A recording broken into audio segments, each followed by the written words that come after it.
Nous sommes sur YouTube et sur Facebook. Il vous suffira de taper Tzalak TV sur la barre de recherche et de liker.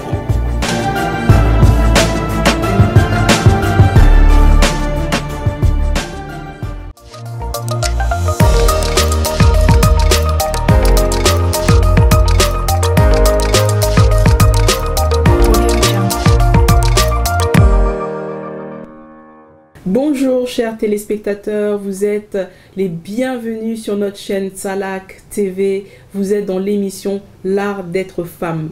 Je tiens à saluer tous nos téléspectateurs qui nous reçoivent. Vous nous recevez chez vous, vous êtes depuis Libreville au Gabon, la RDC, Brazzaville. Nous vous saluons tous chaleureusement et nous saluons vos familles. Et nous sommes heureux de partager cette émission avec vous aujourd'hui. Bonjour Mélissa. Bonjour Madame Ondias, bonjour chers téléspectateurs, bonjour chers internautes, bienvenue dans votre émission hebdomadaire. Bonjour Charlène. Bonjour Madame Ondias, bonjour Mélissa et bonjour à tous ceux qui nous regardent.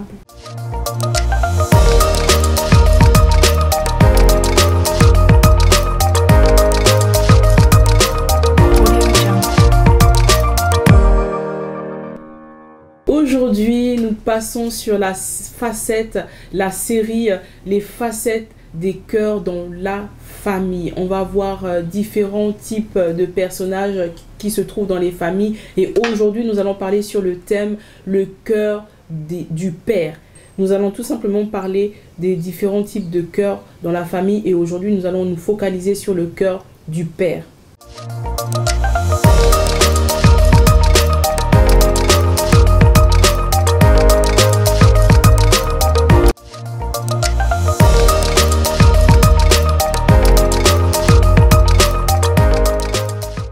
Oui, nous allons parler des cœurs du père et je voudrais parler à des jeunes papas aujourd'hui. Et notre personnage biblique pour cette thématique, c'est Joseph. J'ai pensé à Joseph qui était un jeune homme, un jeune père fiancé, puis qui a épousé Marie, la mère de notre Seigneur Jésus. La Bible nous parle de son attitude. Joseph a été un père protecteur pour Jésus parce que c'était leur premier-né. Joseph a été un père qui a suivi les recommandations du Seigneur parce que la Bible nous dit que lorsqu'Hérode a voulu tuer le petit enfant, il a écouté ce que l'ange lui disait. L'ange lui est apparu en songe plusieurs fois pour lui donner plusieurs recommandations et il a obéi. Et son obéissance n'a pas donné accès à Hérode parce qu'Hérode avait pour projet d'éliminer Jésus à cause de sa jalousie. Et je voudrais dire à un père que si tu ne te sens pas protecteur, sois-le dès maintenant parce que ça peut épargner beaucoup de malheurs, beaucoup de dangers à tes enfants, à ta famille. Et nous savons tous très bien que Joseph a été, on va dire, un père nourricier. Il n'a pas été le géniteur de Jésus. Et aujourd'hui, je voudrais parler à un jeune papa qui est en train d'éduquer un enfant qui n'est pas le sien. Peut-être que sa femme a ramené dans le foyer, peut-être un neveu qui lui a été confié. Ne sois pas indifférent. Tu es ce modèle pour cet enfant. Tu es ce protecteur pour cet enfant. Et aussi, il t'est possible de demander au Seigneur quelle est ta mission pour cet enfant. La Bible nous dit dans le livre de Luc, le chapitre 2, le verset 52, que Jésus croissait en sagesse, en stature et en grâce. C'est vrai qu'il avait la présence du Seigneur, mais je sais aussi que le Seigneur l'a mis dans une bonne famille. Et raison pour laquelle il avait ces modèles-là. Ses parents étaient ses modèles. Son père Joseph était un travailleur. On sait que c'était un charpentier. Il a sûrement acquis beaucoup de sagesse en travaillant dans le bois. Alors, et Jésus-Christ aussi était charpentier. Bien il a imité son père sur la terre, comme il imitait aussi son père qui était dans les cieux. Amen, Madame Ondias. Merci pour cette précision. Donc, je voudrais dire à un jeune père qui éduque un enfant qui n'est pas de son sang, de ne pas être démissionnaire, mais d'être un protecteur, d'être un modèle, d'être une forteresse, parce que le père aussi, c'est une forteresse. Le garçon regarde à son père pour imiter son attitude. On vient si bien de le dire que Jésus aussi était charpentier. Alors ne soyez pas des missionnaires, chers papas, parce que vous êtes des pères, vous restez des pères, vous restez des héros pour vos fils, parce que le père c'est un héros. et nous vous invitons à garder la bonne attitude. Soyez bénis, cher jeune papa.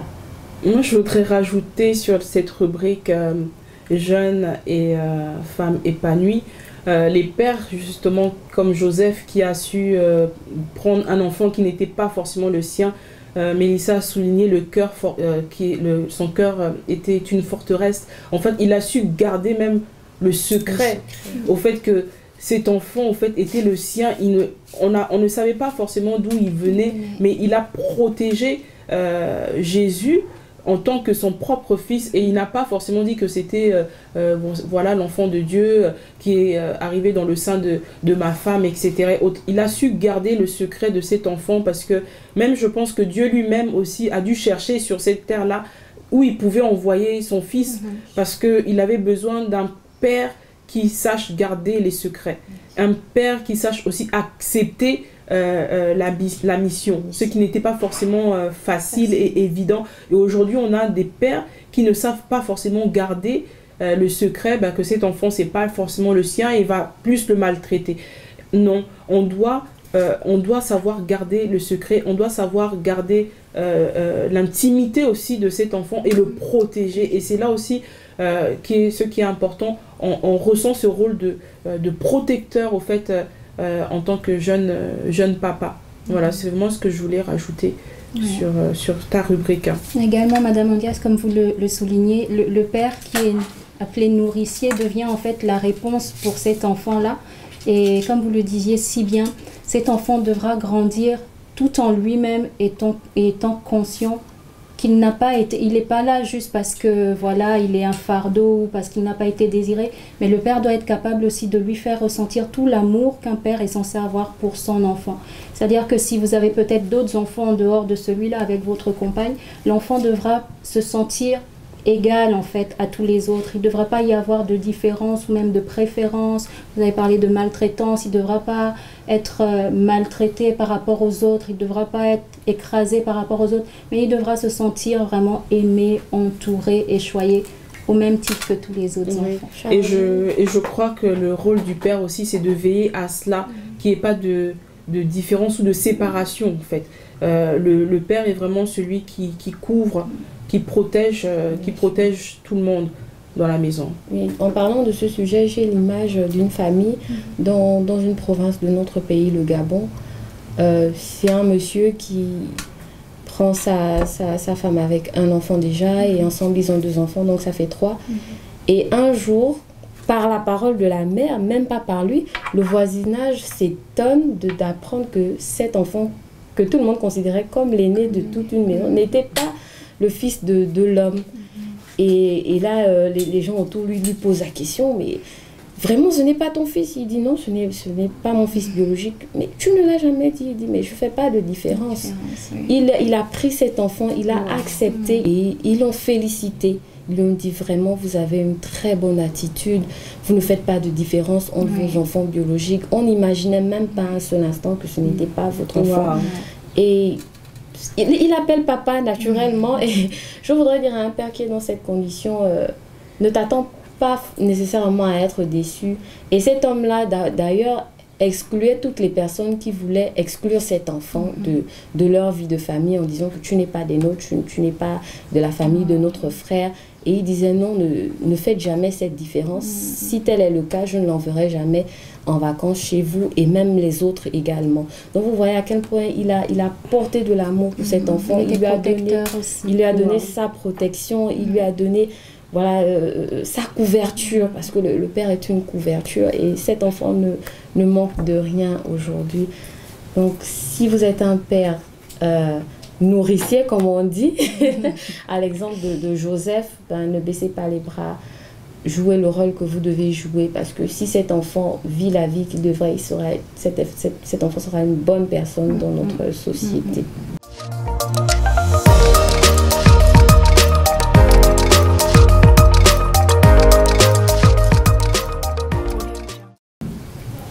Wow, magnifique pour cette rubrique, et vraiment nous vous encourageons, vous tous les papas qui prenez les enfants qui vous ont été confiés, et tout simplement les amener à être des belles personnes dans la société. C'est un rôle vraiment formidable que vous jouez, et c'est un rôle primordial, je dirais, parce que Dieu vraiment compte sur vous pour amener à ce que tous ces jeunes personnes, ces enfants, soient des belles personnes et un bon exemple, justement, si vous l'êtes.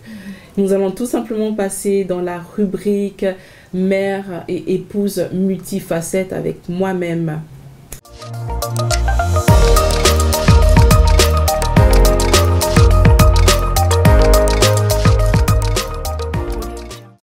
Donc aujourd'hui, dans cette rubrique, je voulais tout simplement souligner le cœur du père. C'est aussi avoir ce cœur de chef. Aujourd'hui, on n'apprend plus forcément à nos enfants, à nos garçons à la maison à être des chefs. On ne peut pas apprendre cela de toute façon à un garçon parce qu'il sait qu'il est chef quand il naît. J'ai un bébé garçon, il me montre que c'est lui le patron ici, c'est lui le chef. Voilà, c'est quelque chose de naturel qui est chez un homme même depuis l'enfance. Mais aujourd'hui, dans la société, on doit comprendre qu'un petit garçon comme le papa ou l'époux, c'est le chef. Et on doit leur forger ce cœur-là de chef protecteur, premier, parce que ce sont les premiers aussi dans la famille. Le papa est le premier dans la famille. C'est vraiment important de leur donner cette place-là. Et aujourd'hui, je voulais prendre l'exemple d'Abraham qui était chef, oui, d'une maison, mais aussi d'une nation, je dirais, tout entière. Abraham a su forger son caractère, forger son cœur, je dirais. Il a même changé son cœur. Et aujourd'hui, dans notre société, comme nous sommes au Gabon, on voit que beaucoup de papas sont quand même des missionnaires. Je dirais, des pères sont des missionnaires. Alors que le père, c'est le repère de toutes choses. Et aujourd'hui, dans notre société, on voit aussi que nos enfants n'ont plus de repères. Pourquoi? Parce que nos pères s'adonnent à autre chose dans leur cœur. Ils s'adonnent peut-être, d'autres s'adonnent à la boisson, d'autres s'adonnent à avoir plusieurs femmes, sachant qu'ils ont déjà une ou deux femmes, ils sont en polygamie, mais ils rajoutent encore d'autres. C'est compliqué pour les enfants de comprendre toutes ces situations qui ne sont pas évidentes. Donc, le papa est vraiment important dans la famille. Abraham a su changer sa manière d'être, a su changer son cœur. À un moment donné, vous avez vu que dans l'histoire d'Abraham, il y avait Agar qui était là. C'est vrai que peut-être qu'il aimait aussi peut-être Agar parce qu'il avait aussi un enfant avec Agar qui était sa servante. C'est vrai que c'est son épouse Sarah qui avait dit à son mari de la prendre pour pouvoir avoir un fils. Mais à un moment donné, Dieu ne voulait plus forcément de la présence de cette femme dans le foyer parce que ça créait peut-être quelque chose de pas bon. Et par le biais de Sarah, elle a fait comprendre à son mari que Agar devait partir. Et Abraham ne voulait pas forcément que cette femme parte avec son fils. Il avait quand même un fils avec Agar. Donc, pour venir sur l'attitude, le comportement de notre père Abraham, c'était au début de sa vie, Dieu a même dû changer son nom parce qu'il avait une lourde responsabilité au fait. Une lourde responsabilité, pourquoi? Parce que Dieu l'appelle père des nations. C'est pas juste un père d'une famille, et c'est pour ça je pense que même Dieu ne lui avait pas forcément donné d'enfant tout de suite avec sa première femme pour qu'il puisse apprendre même à aimer les autres enfants. Parce que d'Abraham, nous sortons aussi d'Abraham, par le Christ bien sûr.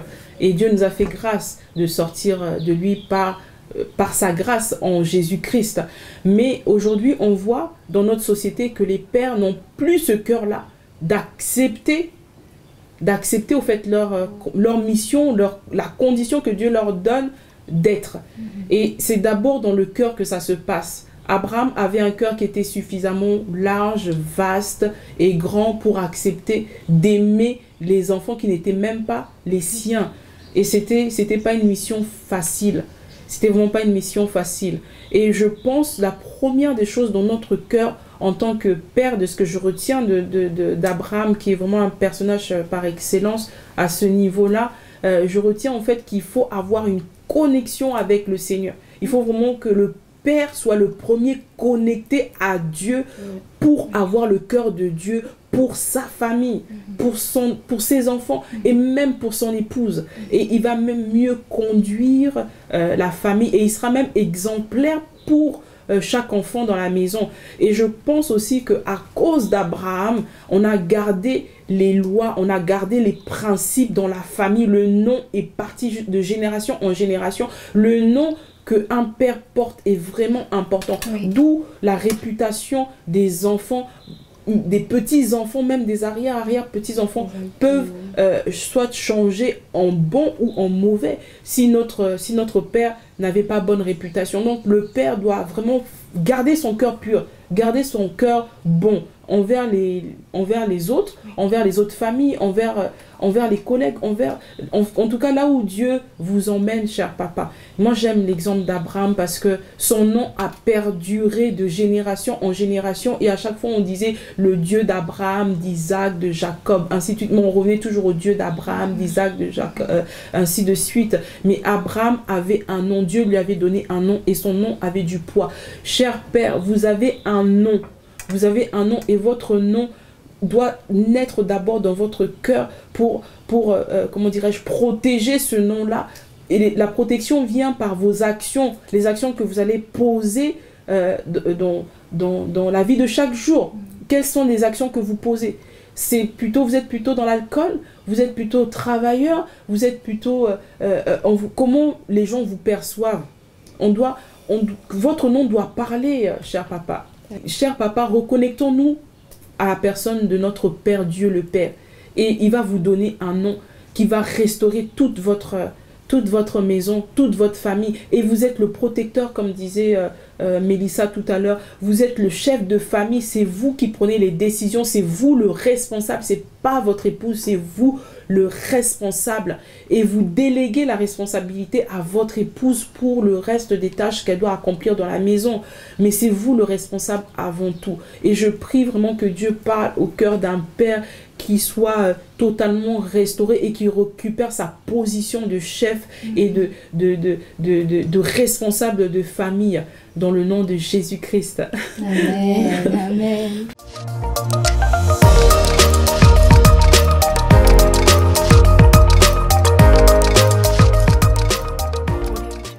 Pour enchérir à ce que vous disiez, Madame Ondias, moi j'ai retenu deux choses. La première chose, c'est le fait de ne pas abandonner. Dans notre société, on voit aujourd'hui que les pères ne supportent plus. Ils lâchent très vite, ils ne savent plus combattre pour leurs enfants. Je voudrais dire à un père que ne sois plus démissionnaire, reviens à de meilleurs sentiments. Et la deuxième chose, c'est la réputation du père. Abraham avait une forte réputation à cause de la relation qu'il avait avec le Seigneur. Vous parliez de connexion. Il était connecté au Seigneur et cette connexion faisait que toute sa lignée était protégée. Même Ismaël et Agar, que le Seigneur a demandé de rejeter, le Seigneur a béni Ismaël à cause du nom d'Abraham. Alors, quel genre de père êtes-vous? Est-ce que vous êtes des bâtisseurs? Parce qu'il n'y a pas que la femme qui bâtit, l'homme aussi bâtit. Sinon, il peut faire qu'il y ait humiliation, il peut faire qu'il y ait rejet, il peut faire qu'il y ait destruction. Quel est votre état du cœur? Revenez à de meilleurs sentiments. Je voulais juste rajouter, avant de finir cette rubrique, que le père est une couverture pour sa famille. C'est vraiment une couverture, c'est la protection, c'est la couverture et il est aussi la porte. Il est aussi la porte d'entrée. Yes. Vraiment, le père, c'est lui qui donne cette protection-là. Il ne laisse pas accès à tout le monde. Il ne laisse pas accès à tout le monde dans sa maison. Vraiment, prenons cette décision d'être ce père qui couvre sa famille, qui protège sa famille, qui n'ouvre pas la porte à tout vent de doctrine. Vraiment, prenons cette décision. Vraiment que Dieu vous bénisse, cher papa. Je ne sais pas si Charlène voulait rajouter quelque chose dans cette rubrique. Que Dieu vous bénisse et merci pour la tâche que vous portez, que vous faites. Vous faites du bien à votre maison. Même si aujourd'hui vous n'êtes pas forcément ce papa-là, mais nous prions et nous savons que Dieu va vous ramener sur le droit chemin parce que c'est notre prière d'intercession pour vous. Et vous êtes des bons pères. Vraiment que Dieu vous bénisse.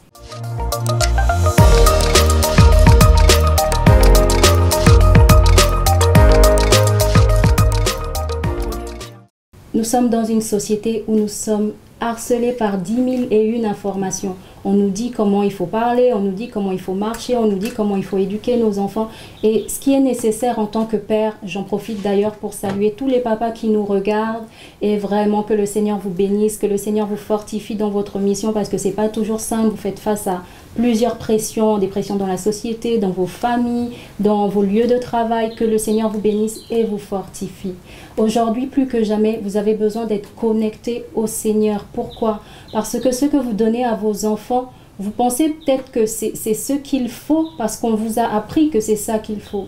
Je m'explique. On nous a appris dans les sociétés africaines, je dirais pour parler un peu plus large, que le papa est celui qui ramène la nourriture à la maison, que c'est celui qui ramène l'argent à la maison, la popote à la maison, celui qui paye la scolarité. Et aujourd'hui, on rentre un peu dans ce format-là. On voit que des papas prennent leurs responsabilités juste à ce niveau. Donc, ils remplissent le congélateur, ils vont s'assurer que l'école des enfants est payée, ils vont s'assurer peut-être que les soins soient faits, mais ça ne va pas aller au-delà. Le cœur du Père est un cœur bienveillant. Dieu le Père a un cœur bienveillant. On dit dans la parole de Dieu que le Seigneur vit ce qu'il a fait. Il vit que ce qu'il avait fait était bon. Et voilà. On doit pouvoir avoir ce cœur qui se dit j'ai fait quelque chose de bien. J'ai passé du temps avec mes enfants. J'ai passé du temps à les écouter. J'ai passé du temps à parler avec mon épouse aussi. Je ne suis pas juste celui-là qui va au travail et puis qui ramène de l'argent à la fin du mois et mon rôle de père s'arrête là. Non, c'est bien plus profond que ça. Parce que vous êtes, comme Madame Ondias disait, vous êtes le repère de vos enfants. Vos enfants vous regardent comme des modèles. Vos enfants s'inspirent de vous. Vous êtes des chefs. La Bible d'ailleurs vous appelle des chefs. Un chef est un leader, un chef est un motivateur, un chef est un visionnaire, un chef est un protectionniste comme on l'a dit. Un chef est rempli de valeurs et un chef transmet ces valeurs-là. Alors aujourd'hui on a un phénomène qui, comme on l'a dit, qui mine la société. Qui mine la société, c'est l'absence des pères qui se fait sentir dans les familles et dans les milieux sociaux. On peut voir aussi des réactions de la part de nos jeunes aujourd'hui, rien que pour prendre l'exemple des violences enregistrées en ce moment dans les milieux scolaires. Si nous nous asseyons un instant, si nous allons vers ces jeunes gens, si nous faisons une étude ou un sondage tout simple, on pourra remarquer que la plupart de ces jeunes sont en manque de repères. Ces jeunes n'ont pas de repères, ils n'ont personne vers qui se tourner, ils n'ont personne à qui se confier parfois. Alors j'aimerais encourager un père aujourd'hui à faire quelque chose de plus que de remplir le congélateur, plus que de payer la scolarité. Être présent, c'est s'assurer que ce que je transmets à mon enfant va le bâtir, va en faire un homme pour la société de demain, va en faire un homme bâtisseur d'une nation. Vous êtes des bâtisseurs de génération, comme on l'a souligné. Votre nom est puissant, votre nom porte vraiment quelque chose de lourd. Grâce à votre nom, on peut soit ouvrir les portes à votre enfant, soit les lui fermer. Je crois que vous pourrez témoigner de... Madame Ondias a dit, par exemple, pour le cas de son beau-père, les portes que ça a pu ouvrir rien qu'à cause d'un nom, et d'autres pourront témoigner que quand ils vont par exemple dans une administration pour chercher du travail, rien qu'à la vue de leur nom, les portes leur sont fermées parce que leurs parents ont posé des actions néfastes en fait. Donc juste encourager encore un père à vraiment s'examiner aujourd'hui, à regarder aussi à son cœur, à se dire mais Seigneur, tu m'as appelé toi-même chef de famille, ce n'est pas un titre que on vous donne comme ça. Non, Dieu lui-même, il est d'accord avec ça. Amène-moi à véritablement avoir ce rôle de chef de famille. Amène-moi véritablement à emmener aussi les enfants qui sont derrière moi, les hommes qui sont derrière moi, à être des chefs.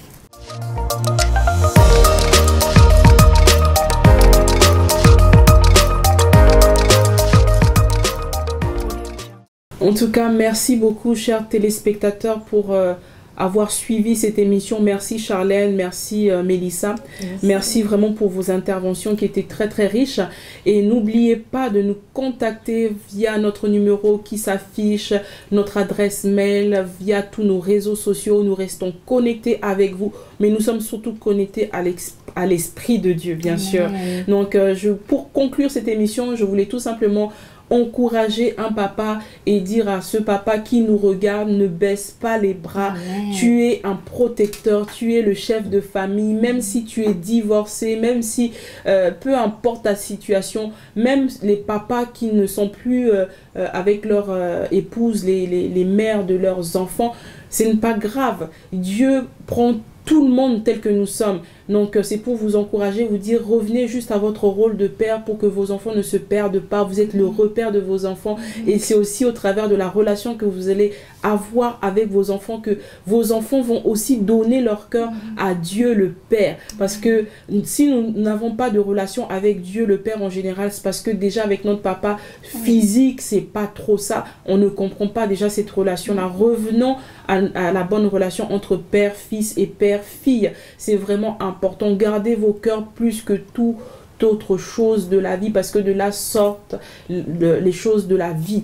Que Dieu vous bénisse. Nous voyons à la prochaine émission.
Nous sommes sur YouTube et sur Facebook. Il vous suffira de taper Tsalak TV sur la barre de recherche et de liker.